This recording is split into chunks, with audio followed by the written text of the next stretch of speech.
ख्वाहिश कहो इसे या तुम आदत कहो इसे, दिल बेकरार है,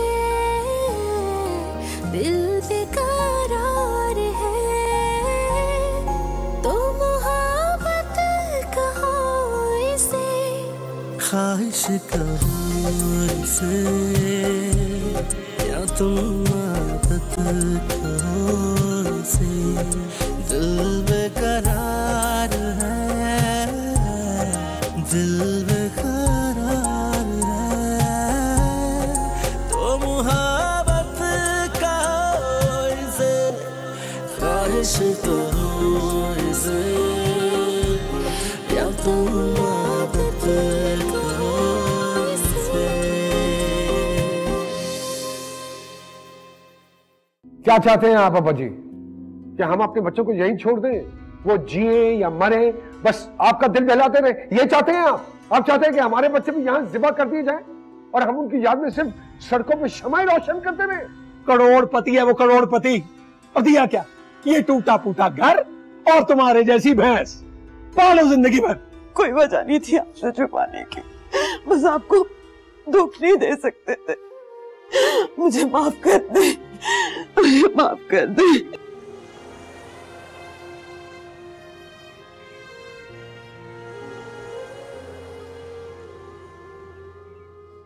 बस खाने में थोड़ी ऊंच नीच करोगी ना तो सब ठीक हो जाएगा, और ऐसा मौका तुम्हें दोबारा नहीं मिलेगा। ये क्या कह रहे हैं आप? मैं अपने बाप को मार दूं? अच्छा, तो फिर मैं मार दूंगा तुम्हें।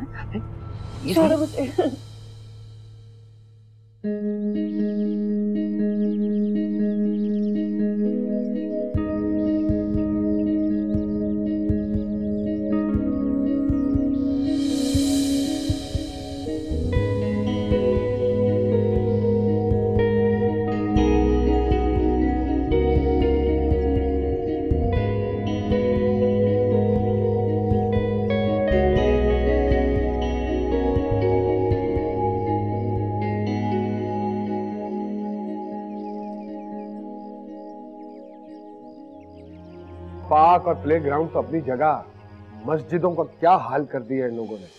बंदूकों के साए में हम लोग नमाजें पढ़ते ही जाते वहां। अपने बच्चों को हम मस्जिदों तक तो भेज नहीं सकते, इस खौफ से कि कहीं वो दरिंदे वहां ना पहुंच जाए। सारे स्कूल जेल की तरह बना दिए गए।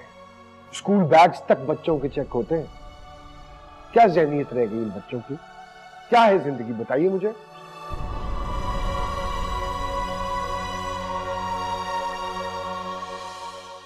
जिस तहफ़्फ़ुज़ और मुस्तक़बिल के लिए आपका बाप आपको पाकिस्तान उठाकर लाया था ना अब्बा जी, वो खत्म हो चुका है। यहां हमारे बच्चों के लिए इस मुल्क में कुछ नहीं है, कुछ भी नहीं।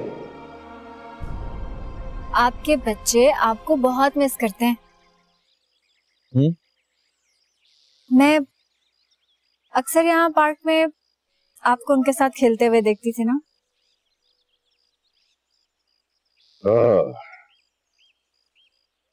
मैं अपने माँ बाप के साथ चले गए कनाडा। मैं आपके दूसरे बच्चों की बात कर रही हूँ। दूसरे बच्चों की? कौन से दूसरे बच्चे? अरे वो जो कोने में आपने बहुत सारे पौधे लगाए थे, याद नहीं आपको? याद करें, एक दफा मेरा गलती से पांव टकरा गया था तो कितना डांटा था आप। मेरे बच्चों को क्यों मार रही हो? याद आया? अरे हाँ, माफ करना, मैं तो वाकई भूल ही गया था उनको। पता नहीं क्या हाल हुआ होगा उनका। ये तो माली जो थे तो सरकार से मुफ्त की तनख्वाह खाते हैं। अपने पौधों का ख्याल नहीं होगा तो क्या मेरे पौधों का खास ख्याल रखा होगा नहीं? तुमने याद दिलाया तो चल के देखिए उनको। जी जी, और आप फिक्र नहीं करें, मैं उनको देखती रही हूँ। आए मैं आपको दिखाऊं? चलो।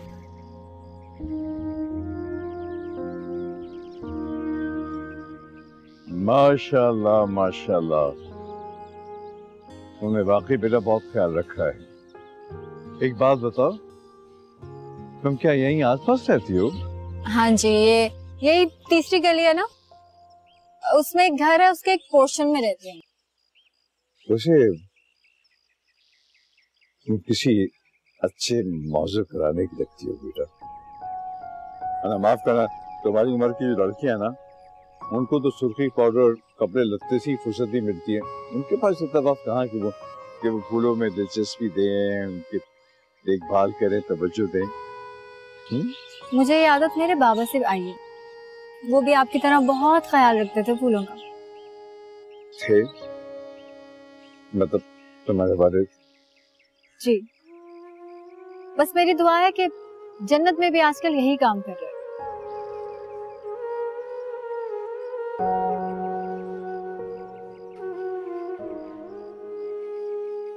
यार माफ कर दो, बात असल ये कि तुम्हारे दोस्त चले गए ना, इसलिए मैं भी उदास हो गया था, इसलिए इतने दिनों घर से निकला ही नहीं।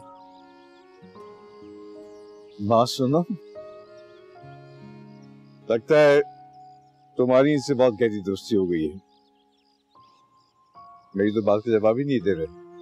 जी नहीं, ये आपसे नाराज है। कुछ देर इनसे बातें करेंगे ना तो मान जाएंगे। अच्छा अब मैं चलती हूँ सर। नहीं, थोड़ी देर रुक जाना।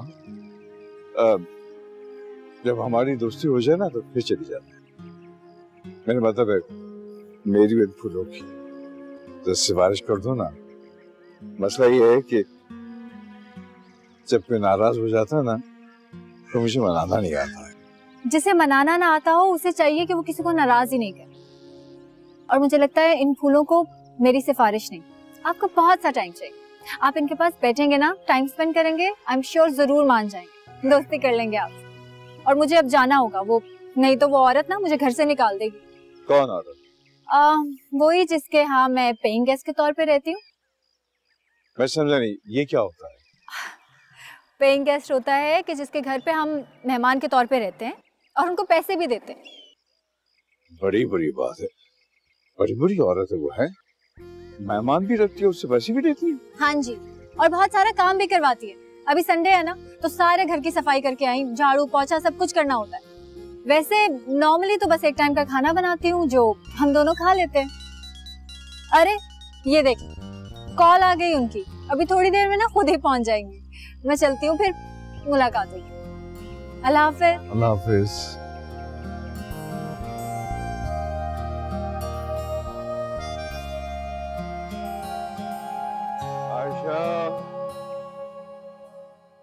आयशा,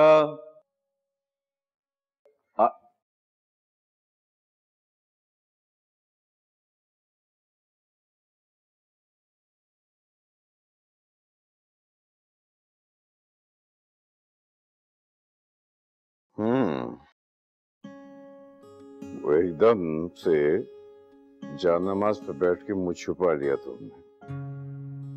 तस्बीह पे तस्बीह पढ़ रही हो, इतना भी नहीं सोचती कि कोई और बंदा भी है इस घर में। वो अकेला क्या करे? घर खाली हो गया है, इसीलिए तो तस्बीह पढ़ रही हूँ। कहीं ऐसा ना हो कि कोई जिन भूत या चुड़ैल घर में बसेरा कर ले।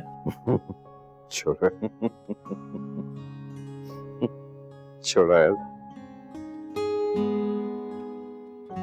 अरे तुम्हारे होते हुए किसी चुड़ैल की मजाल है? जानमाज पे बैठी हूँ, दिल से अगर कोई आ निकल गई ना तो कहीं ऐसा ना हो कि कोई चुड़ैल वाकई में टकरा जाए आपसे।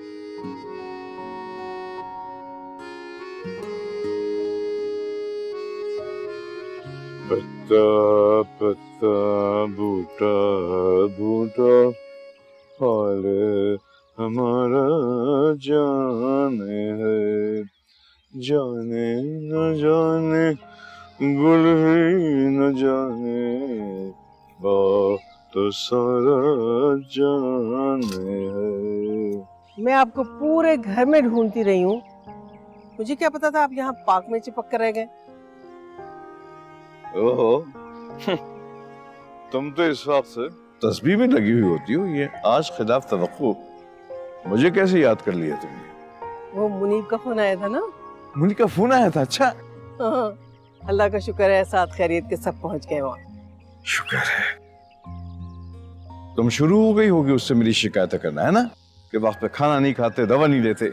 नहीं, मैंने उससे ऐसा कुछ नहीं कहा। मैंने तो बस उससे कहा कि नफीसा आई थी तुम्हारे जाने के बाद, तो मैंने उसको यहीं ठहरा लिया है, 2-4 दिन हमारे साथ ही रहेगी। तो फिर उसने क्या कहा? वो क्या कहता, कहने लगा आपका घर है, मुझसे इजाजत क्यों मांग रही है? जाहिर है वो कहता और क्या कहेगा, उसको परवाह थोड़ी है। गुजरेगी तो उस औरत पे जिसका घर है। उसका घर होता ना तो छोड़ के जाती इस तरह से? निकल आई ना तुम्हारे अंदर से बुरी औरत, जिसको सास कहते हैं। इस बार तो मुझे आपके अंदर से बुरी औरत बोलती हुई नजर आ रही है। अल्लाह बख्शे अगर हिना की माँ जिंदा होती ना तो वो भी मुझसे इस तरह से बात ना करती। अरे बच्ची को 2 दिन के लिए अपने पास क्या ठहरा लिया? आप तो किसी समधन की तरह से बातें करने लगे मुझसे। अच्छा छोड़ो, ये बताओ उसने और क्या कहा? तुमने उसे ये पूछा कि वहाँ उन लोगों के लिए रहने का कोई बंदोबस्त हो गया कि नहीं? मुझे कुछ नहीं पता। अरे आयशा, आयशा, आयशा बात तो, अरे कमाल करती हो, बात तो सुनो भाई। आयशा, आयशा बात सुन। कमाल की जिंदगी में कभी इस औरत ने मेरी बात नहीं सुनी। जब आप मना नहीं सकते तो आप नाराज ही क्यों करते हैं? हाँ तो वो नहीं समझती, उसको पता नहीं है, नहीं जानती वो कि मेरा दामाद मेरे बेटे के घर पर कब्जा करना चाहता है। उनको पता होगा, सिर्फ अपनी बेटी की खुशी के लिए खामोश होंगे। बता है, बंटवारे के वक्त मेरे बाप को सबसे बड़ा दुख क्या था? मेरे बाप के बहुत ही अजीज दोस्त ने ना मेरे बाप को घर से निकालकर उनके घर पर कब्जा कर दिया था। आज मेरे बेटे ने हिजरत की है और मेरा दामाद जो है वो उसके घर को हत्याने की कोशिश कर रहा है। शुक्र करें कि उनके दोस्त ने कब्जा किया था, वरना आजकल किसी का घर खाली हो ना तो कोई गैर भी कब्जा करने में बिल्कुल टाइम नहीं लगाता।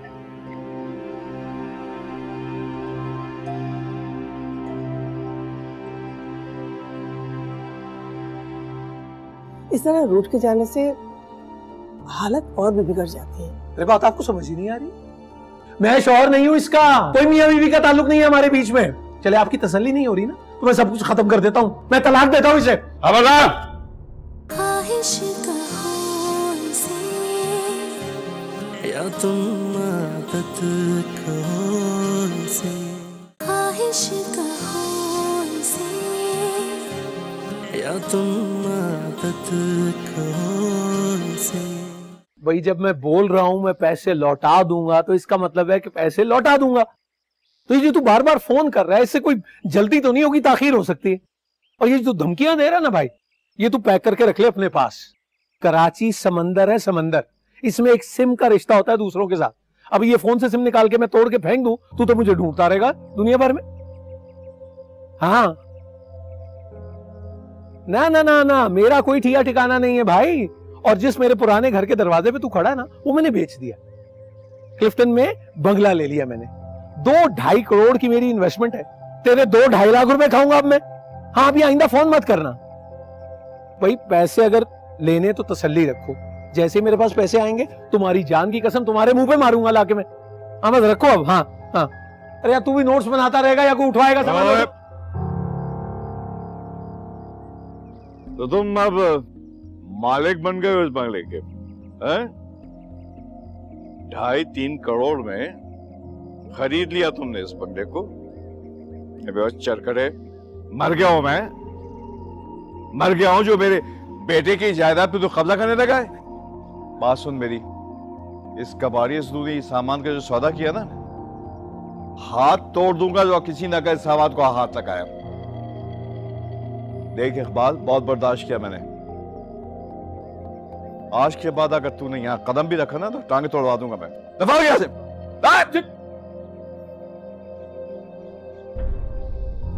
नफीसा, नफीसा जी आई जी, मैं खाना लगा रही हूँ बस।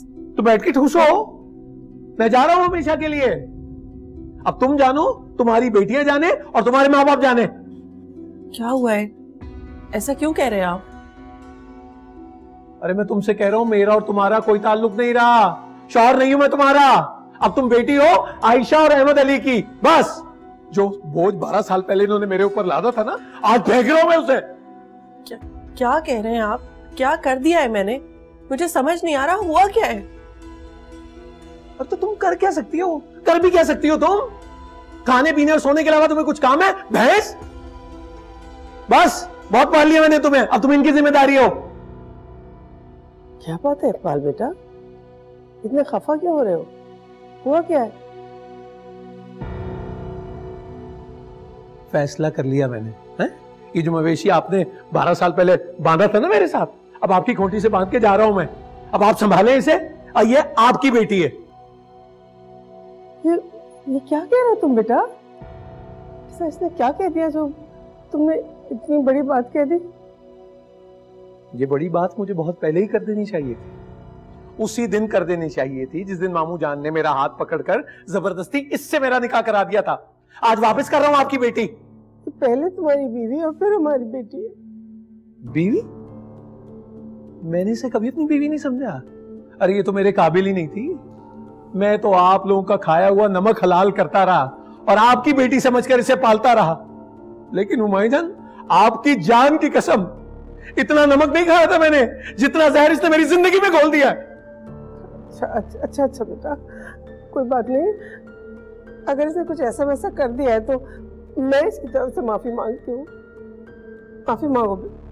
चलो। अम्मा जी, मैंने कुछ नहीं किया, मुझे तो पता भी नहीं हुआ क्या है। कुछ ना कुछ तो किया होगा ना, ऐसे तो नहीं कह रही है। चलो माफी मांगो। तुम लोग गुस्सा थूक दो बेटा। इकबाल सुनो बेटा, बात तो सुनो। देखो मियाँ बीवी के मामला को मिल बैठ के सुलझाया जाता है। इस तरह रूठ के जाने से हालत और भी बिगड़ जाती है। अरे बात आपको समझ ही नहीं आ रही? मैं शौहर नहीं हूं इसका, कोई मियाँ बीवी का ताल्लुक नहीं है हमारे बीच में। चले आपकी तसल्ली नहीं हो रही ना, तो मैं सब कुछ खत्म कर देता हूं, मैं तलाक देता हूं इसे। खबरदार जो ये तलाक का लफ्ज़ मुंह में लाया। क्या समझते हो तुम मुझे? क्या समझते हो?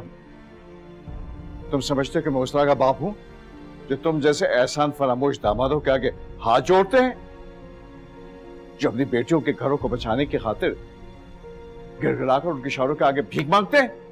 अहमद अली, क्यों बात को बढ़ा रहे हैं आप? मियाँ बीवी के मामलात में किसी तीसरे का बोलना जलती पे तेल का काम करता है। तो डालूंगा ना तेल इसके सर पर, आग लगा दूंगा इसे। आइंदा अगर इसने एक लफ्ज मुझसे निकाला, चलो शराफत से बीवी बच्चों को लो और जाओ। और याद रखो, अपनी चादर में रहना, चादर में। पर मामू जान, जितनी चादर है ना मेरे पास, इसमें मैं खुद को ढांप सकता हूं। मैं इनके लिए कुछ नहीं है मेरे पास। चलता हूं अदाबर से। दबाओ गया से। इतने जूते फोड़वाऊंगा, याद रखेगा।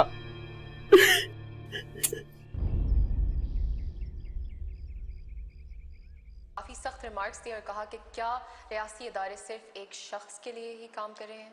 अदालत ने जीआईटी को मुकम्मल सपोर्ट फराहम की जी, और वो जीआईटी जिसमें वो अफसरान काम कर रहे हैं जो गाड़ी भी आ रहे हैं, धमकियों इसके लिए हर किस्म के दबाव से आजाद होके जिन्होंने इतने अच्छे काम किए।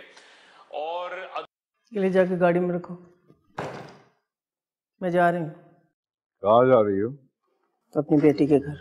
तुम्हें अगर जाना था तो फिर उनको टैक्सी भी क्यों भिजवाया? उनको भी अपने साथ शान शौकत से बेटे की गाड़ी में ड्राइवर के साथ ले जाती ना। आपकी परेशानी तो ये थी ना कि वो लोग यहाँ से चले जाएं, तो बस चले गए वो।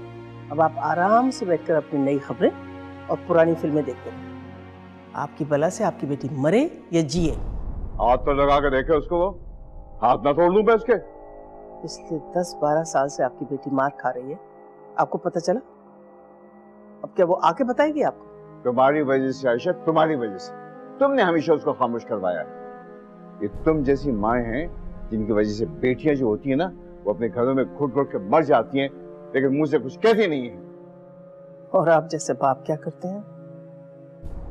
ना अपनी बेटी का मिजाज देखते हैं, ना दूसरे आदमी का रवैया, और पकड़ के उसको ऐसे रिश्ते में जकड़ देते हैं जहां वो सारी जिंदगी पत्थरों से सर टकराती रहती है। तुम क्या करोगी वहां जाकर? क्या करोगी तुम? उस खबीस इकबाल के साथ हाथ जोड़ोगी, मिन्नतें करोगी? वो बंदूक जो मैं सीने पर रख कर आया हूं वो हटा दोगी? देखो आयशा, इन लातों के बूझे बातों से नहीं मानते। और सुनो, तुम कहीं नहीं जाओगी, मैं खुद जाऊंगा कल नतीजा के घर। नहीं अहमद अली, मैं माँ हूँ, मैं कल तक का इंतजार नहीं कर सकती, वरना मैं सोच सोच के पागल हो जाऊंगी।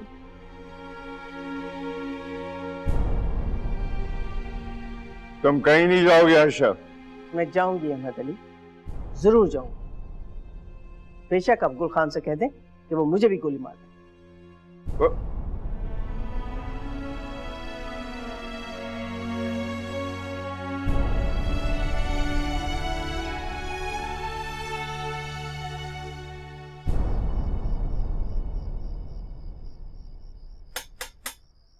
खाना शुरू करो।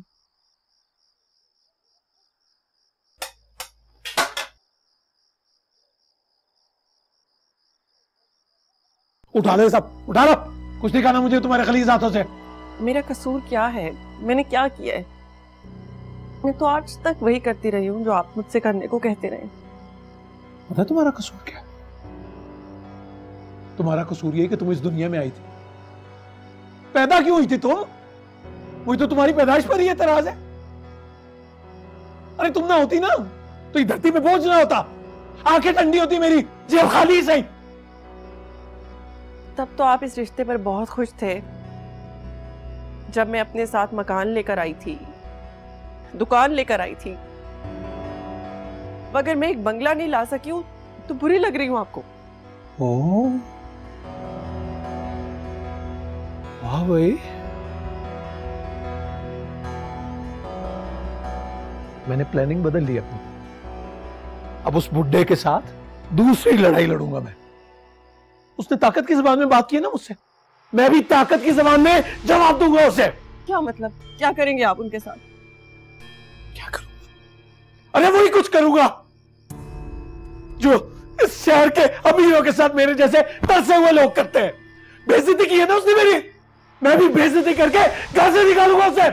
इकबाल, अगर मेरे बाप को कुछ हुआ ना तो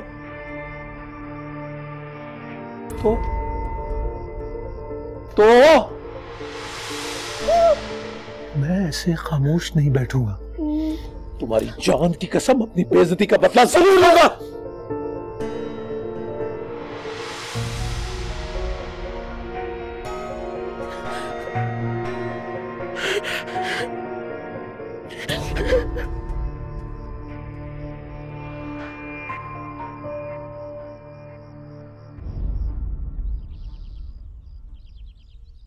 अगर आप कहें तो ये काम मैं कर सकती हूँ आपके लिए। क्या मतलब? ये तुम जाओगी उसको मनाने के लिए? कोशिश कर सकती हूँ। नहीं बेटा, वो फूल नहीं है जिससे तुम मेरी दोस्ती कराओ, वो कांटा है, कांटा। ऐसा चुभता है छूने वाले को कि कोई करके भाग जाए। आपको पता है, औरतें ना सब फूलों की तरह होती है। ये जो मर्द होते हैं ना, यही उन्हें कांटा बनाते हैं। जी? आई एम सॉरी, ये मैं नहीं कह रही, मेरी अम्मी कहती थी मेरे अब्बा के बारे में। वो लोग भी ऐसे ही एक दूसरे को मनाने के इंतजार में एक दूसरे से हमेशा के लिए बिछड़ गए। खैर, अगर आप कहेंगे ना तो मैं उनसे जरूर बात करूंगी। अभी मैं चलती हूँ, मुझे ऑफिस के लिए देर हो रही है। See you.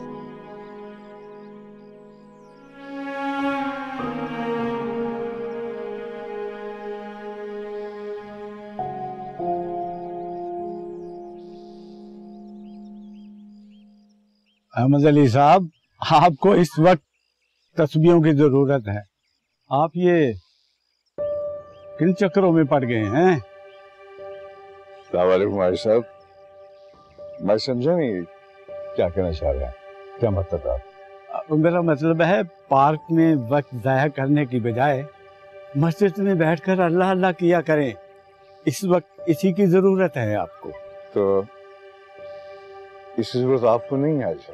देखिए हाजी साहब, आप जैसे लोग जो सारी जिंदगी तरक्कियों के लिए, कुर्सी हासिल करने के लिए लड़ते भड़ते गुजार देते हैं, और जब आखिर में रिटायर करके फारिग कर दिए जाते हैं ना, तो मस्जिद की पहली सफ में खड़े होने के लिए धक्का बेल शुरू कर देते हैं। आपकी मर्जी साहब, आप जाने, आपकी आकबत जाने। बात सुनिए हाजी साहब, आकबत संवारने के लिए आप जैसे पढ़े लिखे रिटायर्ड लोग जो हैं, वो सिर्फ मस्जिद ही का रुख क्यों करते हैं? क्या किसी यतीम के सर पर हाथ रखकर आखिरत नहीं संवारी जा सकती? या किसी सरकारी अस्पताल में दवाओं को तरसते हुए मरीजों की इमदाद करके खुदा को राजी नहीं किया जा सकता? महल्ले गलियों में कूड़ा पड़ा होता है, इसको साफ कर देने से आपके ख्याल में अल्लाह आपसे नाराज हो जाए? ये जो तस्बीह के दाने आप फेर रहे हैं, ये तस्बीह पढ़ते हुए अगर आप यीशु के पत्ते और कागज चुन लेंगे, ये काम आप तस्बीह पढ़ते हुए भी कर सकते हैं। क्योंकि रास्ते में पड़े हुए पत्थर को हटा देना जो है ना, वो सदका जारिया है, सिर्फ तस्बीह के दाने घुमाना नहीं। आप सठिया गए हैं अहमद अली साहब, इसलिए तो आप अकेले रह गए। सब आपका साथ छोड़ गए। अल्लाह से माफी मांगे, वो आप पर रहम करेगा। अल्लाह हाफिज।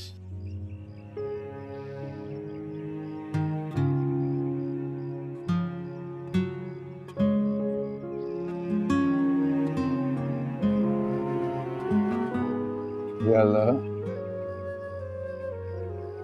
ये तो वाकई ऐसा है जैसे ये लोग समझते हैं तुझे। यही ला? नहीं ना, ये देखिए ना, इसमें आपके लिए इतनी अच्छी एक शर्ट है। अच्छी सी शर्ट पिछले बाजार में ठेलों से मिल जाती है ऐसी शर्ट। ख्वाहिश कहो इसे या तुम आदत कहो इसे, ख्वाहिश कहो इसे या तुम आदत कहो इसे।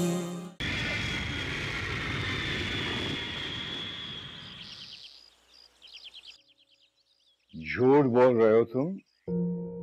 वहां बच्चों को अकेला छोड़कर यहाँ माँ के नखरे उठाने आए। देखो, मुझे पता है कि मैं इतनी जल्दी वापस नहीं आ रहा था। अरे अब्बा जी, ऐसी कोई बात नहीं है, आप क्यों ऐसी बातें करते हैं? आप यकीन मानिए मेरा, हमारी एक डील चल रही है एक क्लाइंट के साथ, क्योंकि ऑफिस वाले उसको हैंडल नहीं कर पाएंगे, इसलिए मुझे वापस आना पड़ा। बस रहने दे, मैं बताता हूं तुझे, तेरी माँ को जरा बराबर भी किसी की परवाह नहीं है। कोई मरे कोई जिए, उसको तो बस अपनी फरमाइशी पूरी करवानी होती है। और अब तो खैर वो इकबाल के हाथों में आ गई है ना। मनूस खबीस आदमी जो है ना इकबाल, पहले उसने मेरी दुकान बिकवाई थी, अब उसकी नजर इस घर पर है, भाई तेरा बंगला बिकवाना चाहता है। मैंने तो खैर उसको खामोश करवा दिया था, मगर अब तो तेरी माँ की जुबान से बात कर रहा है मुझसे। अब बिल्कुल गलत सोच रहे हैं अब्बा जी। अब यकीन मानिए, मेरी अम्मा से बात हुई है फोन पे, वो बहुत खुश है वहां रहकर। अब तुम अपना ये सामान निकालो मत, समझे? तुम अगली जहाज से वापस जा रहे होगे बच्चों के पास। पहले जाके बच्चों का बंदोबस्त करो, फिर यहाँ की मसले देखना। अब्बा जी बच्चे वहां अकेले नहीं हैं। हिना के सारे रिश्तेदार वहां मौजूद हैं, एंड ऑनेस्टली वो बहुत अच्छा लुक आफ्टर कर रहे हैं सब। तू मेरी एक बात कान खोल के सुन ले, ये तेरी माँ जो है ना, मैं इसको कभी जिंदगी में माफ नहीं करूंगा, कभी नहीं माफ करूंगा।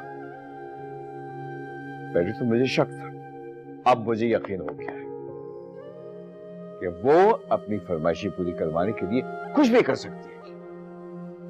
पहले वो बच्चों की पढ़ाई रुकवाती थी, उनकी पढ़ाई छुड़वाती थी, और अब तुझे कनाडा से यहाँ बुलवा लिया है।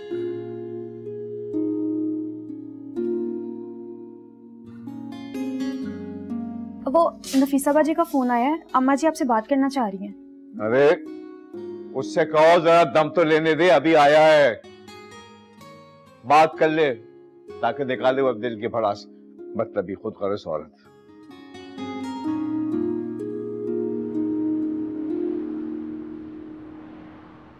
छोड़ो, ये मेरी है। ये मेरी है, समझ आइए। दो मुझे, मैं नहीं, ये खाऊंगी। मेरी है। अरे मैं खाऊंगी। अच्छा लड़ो नहीं, आधी आधी कर लेना दोनों, बस झगड़ा बंद करो। अब्बू ये देखिए, चॉकलेट नहीं दे रही मुझे। ये मेरी है अब्बू। मुझे ही लाया? नहीं ना, ये देखिए ना, इसमें आपके लिए इतनी अच्छी एक शर्ट है। अच्छी सी शर्ट, पिछले बाजार में ठेलों से मिल जाती है ऐसी शर्ट। वो अचानक से अपनी परेशानी में यहाँ पर आए हैं, अपने बच्चों को किसी और के घर में छोड़कर, और आप कह रहे हैं कि उनकी बीवी बाजारों में जाके हमारी बच्चियों के लिए शॉपिंग ही करती फिरे। शॉपिंग है? तुम्हारी जान की कसम, तुम्हारी सोच इतवार बाजार से आगे जा ही नहीं सकती। एयरपोर्ट पर इतने बड़े बड़े स्टोर हैं, सब लोग वहीं से करते हैं शॉपिंग है। ये मेरी छोड़ो, इसे मैं खाऊंगी। नहीं इसे मैं खाऊंगी। अच्छा बस अब लड़ना बंद करो, मैं बांट देती हूँ तुम लोगों की चीजें। तो नहीं बांटना बड़ा, छोड़ो, जाके अपनी माँ पे नजर रखो। मुनीब से फोन पे बात कर रही थी, ये ना हो कि उसकी बातों में आके निकल जाए, और अगर ऐसा हुआ छोड़ूंगा नहीं मैं तुम्हें। क्या बकवास कर रही है तुम? होश में हो तुम अपने? तुम बता तुम क्या कह रही हो? ये मैं नहीं, मेरा शोहर बोल रहा है अब्बा जी। मैं क्या करूं? अच्छा तो उस खबीस से कहना हिम्मत है तो मेरे सामने आके बकवास करे, फिर देखो मैं उसका क्या हशर करता हूँ। वो नहीं आएगा अब्बा जी, मुझे कह रहा था कि सीधी तरह काम छोड़ के घर आ जाओ, मैं तुम्हें छड़ों में काम नहीं करने दूंगा। छड़े? छड़े क्या मतलब है? अच्छा तो वो खबीस ये कह रहा था, उस बेगैरत को शायद ये नहीं मालूम है कि तुम इतनी सी बच्ची थी जब से इस घर में तुम काम कर रही हो, है? इस घर में तुझे बहन और बेटी की तरह से इज्जत दी गई है। मुनीब तेरा भाई, मैं अब्बा जी, लो जी, फिर भी हम तेरे लिए छड़े हो गए। बहन हो या बेटी, लड़की ने करना तो वही होता है ना जो उसका शोहर कहता है। अब आप खुद बताएं अब्बा जी, नफीसा बाजी माँ बाप के होते हुए किस कदर मजबूर हैं इकबाल भाई के आगे, और मैं तो फिर बिन माँ बाप के बच्ची किस तरह खड़ी रह सकती हूँ अपने शोहर के आगे। अगर मैं काम नहीं छोड़ूंगी तो वो मुझे छोड़ देगा। जब अम्मा जी आएंगी तो मैं वापस आ जाऊंगी। क्या कहा तूने? अच्छा, कि जब अम्मा जी आएंगी तो तब आओगी तुम?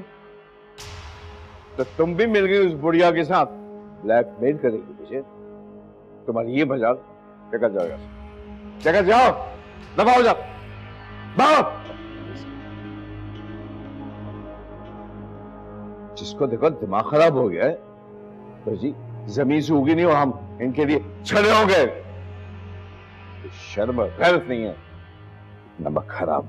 बात सिर्फ इकबाल की मारपीटी की तो नहीं है ना बेटा, मेरी बच्ची तो यहाँ हर तरह से जलील हो रही है। दिन में पता नहीं कितने कर्ज का आगे खड़े हो जाते हैं उसके दरवाजे पर। अम्मा मैं तो बराबर में खर्चा देता रहा हूँ उसे। अब अगर इकबाल ने लोगों से कर्जे लिए हैं तो किस लिए लिए? अरे उसे छोड़ो ना तुम, उसने तो पता नहीं किस किस तरह की काला मल रखी है मुंह के ऊपर। मैं तो बस ये चाहती हूँ कि मेरी बच्ची इस अजाब से निकल जाए। वहां रहेगी तो कम से कम मेरे सामने रहेगी और मेरा दिल मुतमईन रहेगा। देखिए अम्मा, अगर हम लोग कनाडा ना जाते तब भी तो नफीसा और उसकी बच्चियों ने वहीं रहना था, उसी घर में। ठीक है बेटा, जैसी तुम्हारी मर्जी। तुम्हारा घर है, मैं जबरदस्ती तो नहीं कर सकती ना। ओहो, मैंने तो आपको फोन पे ही इजाजत दे दी थी। अब अब्बा को अकेले मैं तो नहीं मना सकता ना। आप एक काम करें, आप घर आए वापस, दोनों मिलके मना लेते हैं उन्हें। देखिए अगर आप इकबाल के घर में बैठी रही फिर तो वो शायद कभी भी ना माने। ठीक है बेटा, मैं देखती हूँ, फिर बताती हूँ तुम्हें। क्या कह रहे मुनी भाई? क्या कहेगा बेटा? बस यही कह रहा था कि आप वापस आ जाएं। तो ठीक कह रहे हैं ना, जिद ना करें अम्मा जी, वापस चली जाए। मेरे नसीब में अगर इकबाल की मार फटकारी लिखी है तो सह लूंगी मैं। नहीं, मैं अकेली नहीं जाऊंगी, तुम्हें साथ लेके जाऊंगी मैं। Oh my God! वैसे ठीक ही तो क्या है इसमें? ना आपकी बीवी यहाँ है, ना आपके बेटे की बीवी यहाँ है, तो झड़े ही हो गए ना आप लोग। देखो, ये मजाक की बात नहीं, मुझे बहुत दुख पहुंचा, बड़े गुस्सा आया मुझे। इन्हें हद होती है एक चीज की। उस बच्चे को हमने अपने घर के फर्द की तरह समझा, बेटियों की तरह से रखा। मुनीब उसको अपनी बहन की तरह समझता था। हिना का कल फोन आया, उसे कहने लगी कि अब्बा, कनाडा में हर चीज मौजूद है, बस नूरी की कमी होती। और नूरी ने क्या किया? 2 मिनट में तोते की तरह से आगे बदल, ये जाओ वो जाओ। तो क्या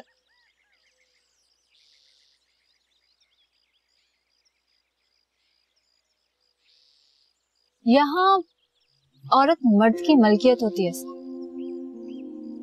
उसका शौहर फैसला करता है कि उस औरत को क्या करना है, उसको किससे मिलना है, किससे पर्दा करना है, कहाँ जाना है, कहाँ रुकना है, कहाँ बात करनी है, कहाँ खामोश रहना है, हर चीज का फैसला।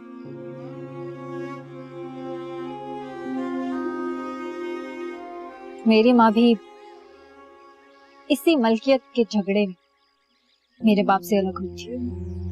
क्या तुम्हारे वालिदैन में अलग हो गई थी? हाँ, मैं 7-8 साल की थी जब दोनों अलग हो गए थे एक दूसरे से। 2 साल तक तो वो मेरे लिए लड़ते रहे, फिर मैं अपने लिए लड़ती रही उन दोनों से, क्योंकि वो दोनों तो शादियां करके अपनी अपनी जिंदगियों में मसरूफ हो गए। तो अल्लाह भला करे मेरे मामू को, वो नहीं होते तो नहीं आज मैं कहाँ होती, इस हाल में होती। चलो ठीक है, मैं चलती हूँ।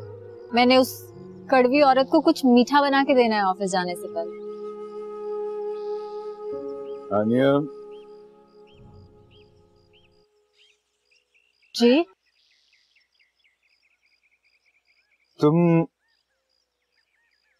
बस सोच रहे थे कि क्या तुम हमारे घर आके नहीं रह सकती? मेरा मतलब है कि जिस तरह से मेहमान भर के तुम उस बुढ़िया के घर रहती होगी ना, उसी तरह से खुद भी खाना पका दिया करना, हमें भी खिला दिया करना है। और एक बात और करो, हम तो तुमसे पैसे भी नहीं देंगे।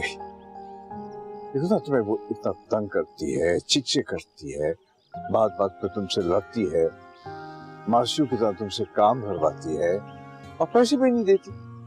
बेटा, अगर उसकी अपनी बहू बेटियां उसके साथ नहीं रहती तो तुम्हें क्या जरूरत है उसके साथ रहने की? क्योंकि उनको मेरी जरूरत है, मैं उन्हें अकेला नहीं छोड़ सकती। और आप एक काम क्यों नहीं करते, शादी क्यों नहीं कर देते आप?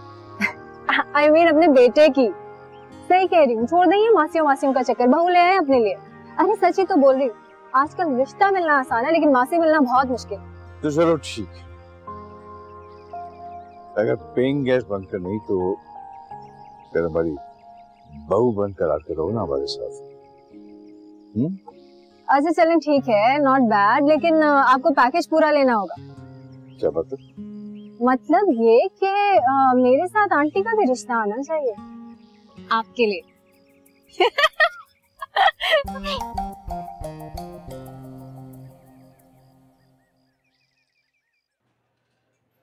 हाँ जी। नहीं यार है ना, बस मैं तो एक अजीब सी मुश्किल में फंस गया हूँ यार। इकबाल की कमीनगी, अब्बा जी की जिद, अम्मा की परेशानी, मुझे तो कुछ समझ में नहीं आ रहा मैं क्या करूँ। ऊपर से वो नूरी वक्त वो भी चली गई। ऑफिस देखूँ या घर देखूँ?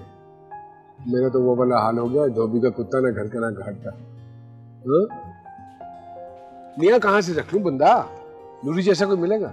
सफाई का हाल ये है कि वो चौकीदार गन रख के सारा दिन झाड़ू देता रहता, ऊपर से तुम वहां जाके बैठ गई। नहीं, मुझे उस पर कोई वो नहीं है एतराज, लेकिन तुम मेरी पोजीशन में तो समझने की कोशिश करो ना। किचन भी मैं ही संभाल रहा हूँ, ग्रोसरी भी मुझे ही करनी पड़ती है, मुझे कहाँ समझ में आते हैं। चलो देखता हूँ करता हूँ फिर तुमसे बात। अभी यही तो कर लूँ, मैं ग्रोसरी तो कर लूँगा।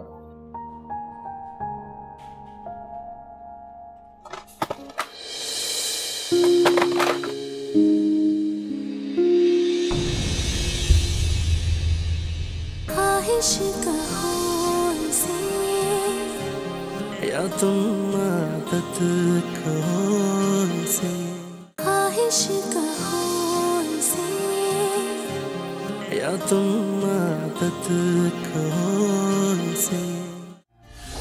अस्सलाम वालेकुम। ये आती रहती है हमारे घर, तमीज बाप पे शक करता है। अभी आप एक ड्रिंक ऑफर कर रहे हैं, फिर आप नंबर मांगेंगे ना? इलाज करवाइए अपने दिमाग का, पांचों उंगलियां बराबर नहीं होती। जो कुछ हो चुका है उसके बाद तुम उसको इस घर में रहने ही नहीं दोगे।